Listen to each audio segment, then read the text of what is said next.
اور اس کے ساتھ ساتھ آپ کو یاد ہوگا عمران خان صاحب کے دور حکومت کے اندر جناب ایک الزام لگایا گیا تھا مریم نواز صاحبہ کی جانب سے، عمران خان کے اوپر کے خلاف ایک ٹویٹ کیا گیا جو مریم نواز ہی کے اپنے گلے پڑ گیا۔ پہلے میں بیک گراؤنڈ آپ کے سامنے رکھ رہا ہوں، پھر وہ تفصیلات آپ کے سامنے خفیہ نیٹ ورک کے حوالے سے رکھتا ہوں۔ اسرائیل کون گیا؟ مریم نواز مشکل میں پھنس گئی۔ دسمبر 2020 کی یہ خبر تھی جناب کہ اچانک ایک افواہ ملک میں پھیلی کہ پاکستان سے اسرائیل کا خفیہ دورہ کرنے کون گیا ہے، لیکن یہ خبر من گھڑت تھی، جعلی تھی، کوئی ثبوت نہیں تھا۔ مریم نواز نے ٹویٹر اکاؤنٹ پر ایک اسرائیلی اخبار کی رپورٹ شیئر کی، بلکہ ایک ٹویٹ کی جس میں انہوں نے اسرائیلی ٹیلی ویژن i24 کو دیے گئے نور دہری کے مختصر انٹرویو کا کلپ شیئر کیا اور اس کو کاپی پیسٹ کر دیا اور کہا جناب کہ عمران خان کی معاون خصوصی دورہ کر رہے ہیں۔ مریم نواز نے یہ کلپ حکومت کے خلاف شیئر کیا لیکن ان کے اپنے ہی خلاف گیا، کیونکہ اس ویڈیو میں نور دہری نے دعویٰ کیا تھا کہ ماضی میں جب نواز شریف وزیر اعظم تھے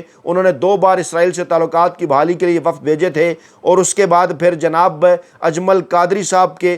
جو بیانات ہیں وہ بھی میڈیا کی زینت بننا شروع ہو گئے، جن میں بڑا واضح تھا کہ اجمل قادری صاحب نے نواز شریف کی خواہش کے اوپر جو ہے وہ اسرائیل کا دورہ کیا تھا، اور مریم نے اپنے ہی والد کو وہ ٹویٹ اور تفصیلات شیئر کر کے پھنسا دیا۔ اب یہ جناب ان تمام تر چیزوں کا جناب باقاعدہ طور پر بیک گراؤنڈ ہے۔ اب آپ کو لے کر چلتے ہیں اس اہم ترین اور بڑی ڈیولپمنٹ کے حوالے سے۔ جی ہاں، میرے ہاتھ میں اس وقت جو کتاب ہے، جو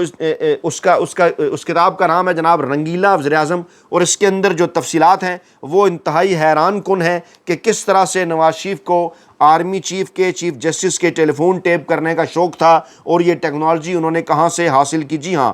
جناب، یہ کتاب بتاتی ہے کہ نواز شریف حکومت کی طرف سے اسلام آباد کے 1 درجن سے زائد صحافیوں کے ٹیلی فون ٹیپ کیے جاتے تھے، جن میں طارق وارسی، M Zia Uddin, ملیح Lodhi, Hamid Mir, ماریانہ Babar, Ayaz Mir, کیتھی گنان، Naveed Meraj, Zafar Abbasi, Imtiaz Gul, Tariq but, جمال اسماعیل اور دیگر شامل تھے۔ ان صحافیوں کی گفتگو کی تفصیلات وزیر اطلاعات مشاہد حسین اور سینیٹر سیف الرحمان اور بعض اوقات وزیر اعظم کو بھی مہیا کی جاتی تھی، جبکہ ان کے علاوہ ملک بھر میں 40 سے زائد صحافیوں کے ٹیلی فون ٹیپ کیے جاتے رہے۔ ان صحافیوں میں ایڈیٹر ان چیف نوائے وقت مجید نظامی، ایڈیٹر دی نیشن عارف نظامی، ارشاد احمد عارف، عباس اطر، ارشاد حقانی، اسد اللہ غالب، نجم سیٹھی، رحمت علی رازی، ضیاء شاہد، رائے اسد خان کھرل، عامر میر،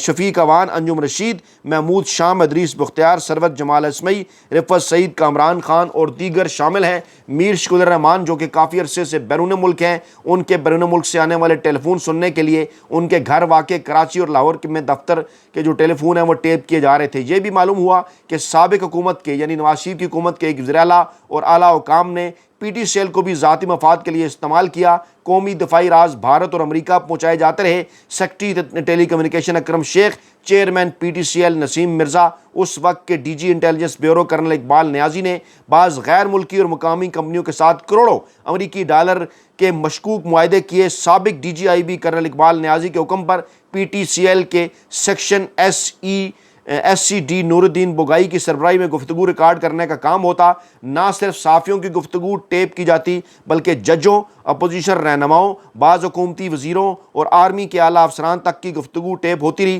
جبکہ دوسری طرف آئی ایس آئی کے سابق سربراہ لیفٹیننٹ ضیاء الدین کی نگرانی میں بھی سیاستدانوں، صحافیوں، ججوں، آرمی چیف کور کمانڈروں اور بعض محکموں کے سربراہوں کی گفتگو ٹیپ ہوتی رہی، اور یہ حساس ادارے روزانہ سابق وزیر اطلاعات مشاہد حسین، سابق چیئرمین احتساب بیورو سینیٹر سیف الرحمان اور بعض اوقات میاں نواز شریف کو بھی یہ ٹیپ سنواتے رہے۔ آگے چل کر اس سے بھی بڑا اور حیران کن انکشاف ہے جو کہ روزنامہ جنگ 19 نومبر 1999 کی اشاعت کے حوالے سے ہے۔ روزنامہ جنگ 19 نومبر 1999 کو شائع ہونے والی رپورٹ کے مطابق سابق وزیر اعظم نواز شریف نے اپنی پہلی وزارت عظمیٰ کے دور میں اسرائیل سے 1 ارب روپے مالیت کی ٹیکسٹائل مشینری خریدی تھی جو اب پاکستان میں ان کے کارخانوں میں نصب ہے۔ نواز شریف خاندان کے اسرائیلی حکومت کے ساتھ خفیہ تعلقات گزشتہ 10 سال سے موجود ہیں، یعنی کہ 1989 سے۔ نئی دہلی میں متعین اسرائیل کے سفیر براہم یہودا نے انکشاف کیا کہ نواز شریف کے چھوٹے بھائی شہباز شریف نے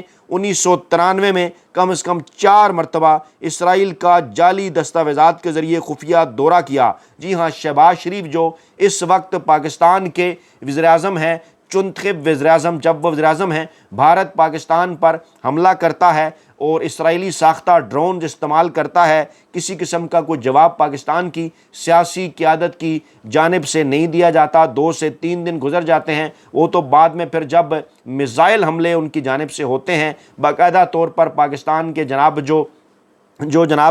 پاکستان کے فضائی سینٹرز ہیں، ایئر فورس کے جو ہیڈ کوارٹرز ہیں، انہیں جب نشانہ بنایا جاتا ہے تو اس کے بعد پھر ایئر فورس حرکت میں آتی ہے۔ لیکن اس دوران جو بیانات سامنے آتے ہیں 29 اور 30 اپریل کو، وہ صرف اور صرف عمران خان صاحب کی جانب سے، جبکہ مریم نواز صاحبہ جو پنجاب کی چنتخب وزیر اعلیٰ ہیں جعلی فارم 47 پر، شہباز شریف جو ملک کے چنتخب وزیر اعظم ہیں جعلی فارم 47 پر، نواز شریف جو کہ الیکشن ہارے ہوئے سیاستدان ہیں اور پیچھے بیٹھ کر یہ حکومت چلا رہے ہیں، ملک کے 3 مرتبہ کے سابق وزیر اعظم ہیں، یہ تینوں پورے کا پورا شریف خاندان مکمل طور پر ایک پراسرار خاموشی اختیار کرتا ہے۔ ایسی پراسرار خاموشی کے انٹرنیشنل میڈیا بھی اس کے اوپر بول پڑتا ہے، اور اس کے بعد بار بار سوالات کیے جاتے ہیں پاکستان کے اندر بھی مختلف حلقوں کی جانب سے کہ آخرکار شریف خاندان مودی اور بھارت کے خلاف کوئی بات کیوں نہیں کر رہا، آر ایس ایس اور مودی کے نظریے کے خلاف بات کیوں نہیں ہو رہی، بھارت اور اسرائیل کا گٹھ جوڑ جو پاکستان کے خلاف بے نقاب ہو چکا ہے اس کے خلاف کوئی بات کیوں نہیں ہو رہی،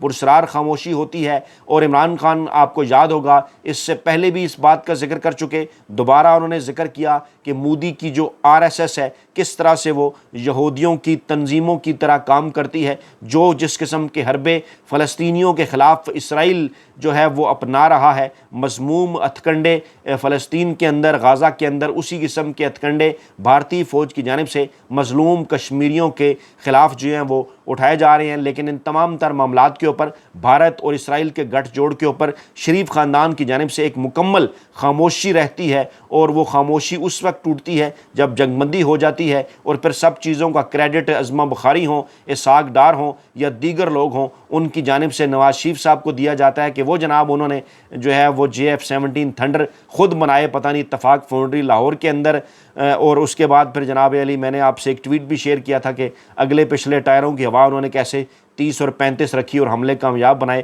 خیر یہ تو ایک لطیفہ تھا جو کہ سوشل میڈیا کے اوپر وائرل ہو رہا تھا۔ تو جناب اس کے پیچھے حقیقت کیا ہے کہ نواز شریف کے چھوٹے بھائی شہباز شریف نے 1993 میں کم از کم 4 مرتبہ اسرائیل کا جعلی دستاویزات کے ذریعے خفیہ دورہ کیا، اور ٹیکسٹائل مشینری کا سودا کرنے کے علاوہ رائے ونڈ کے اپنے زرعی فارم کے لیے اسرائیلی ٹیکنالوجی حاصل کی۔ شہباز شریف نے اسرائیل کے 3 دوروں میں 7 اسپننگ یونٹس کا سودا کیا۔ بعد ازاں یہ مشینری جس کی LC لندن میں کھولی گئی، قبرص لائی گئی، یہاں اس کی برآمد کنندہ کمپنی کا نام تبدیل کیا گیا، اور پھر بحری راستے سے یہ مشینری پاکستان لائی گئی۔ اسی دوران شہباز شریف اور شریف خاندان کے ایک نوجوان نے اسرائیلی علاقے اکو کا دورہ کیا، جہاں یہودیوں نے باغات لگا کر دنیا کا بہترین پھل پیدا کیا ہے۔ اس دورے میں انہوں نے رائے ونڈ کے زرعی فارم کے لیے اسرائیل کی زرعی ٹیکنالوجی بھی حاصل کی۔ بات یہیں پر ختم نہیں ہوئی، بلکہ آگے چل کر ہولناک انکشاف، اور جنگ اخبار کی رپورٹ کے مطابق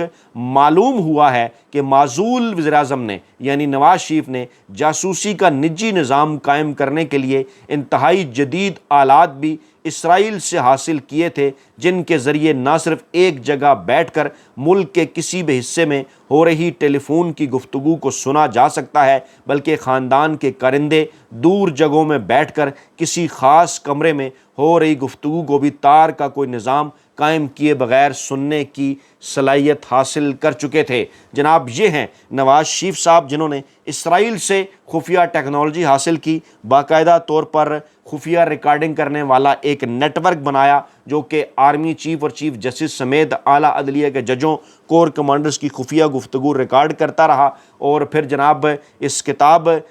کے مطابق جو ہے یہ جو معلومات تھیں اساس وہ بھارت تک، امریکہ تک، اسرائیل تک بھی پہنچائی جاتی رہیں، اور آگے چل کر یہ کتاب بتاتی ہے کہ جب نواز شریف کی حکومت گرائی گئی جنرل مشرف کی جانب سے، تو اس وقت بھی جب کمانڈوز نواز شریف کے کمرے کے اندر داخل ہو رہے تھے تو اس وقت بھی نواز شریف اور واجپئی کے درمیان ایک گفتگو چل رہی تھی، جس میں نواز شریف نے اس وقت کے بھارتی وزیر اعظم واجپئی کو پاکستان کے اوپر حملے کی دعوت دی تھی، جس پر واجپئی نے کہا تھا کہ ابھی اس کے لیے ہمیں کم سے کم 1.5 گھنٹہ درکار ہے۔ اور کتنا حیران کن یہ معاملہ ہے کہ اس وقت جو ISI کے سابق سربراہ لیفٹننٹ جنرل ضیاء الدین تھے، جنہیں بعد میں نواز شریف نے آرمی چیف بنا دیا، وہ نواز شریف کو جو ہے وہ نواز شریف کے کہنے پر وہ کور کمانڈرز کی، آرمی چیف کی، چیف جسٹس کی، ججوں کی،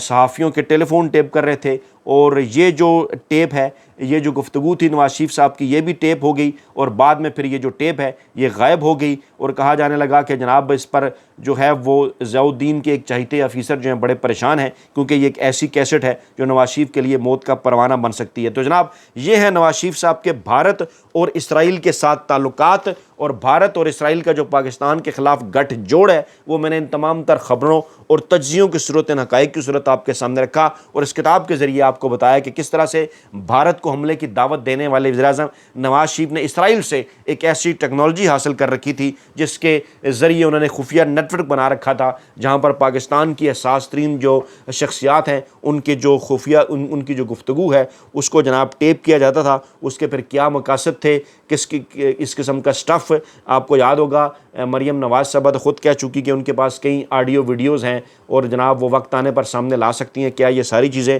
بلیک میلنگ کے لیے استعمال کی جاتی ہیں؟ کمنٹ باکس کے اندر اپنی رائے کا اظہار ضرور کیجیے گا، اپنا بہت خیال رکھیے گا، دعاؤں میں یاد رکھیے گا۔ نئی ویڈیو کے ساتھ جلد حاضر ہوں گے، اللہ نگہبان۔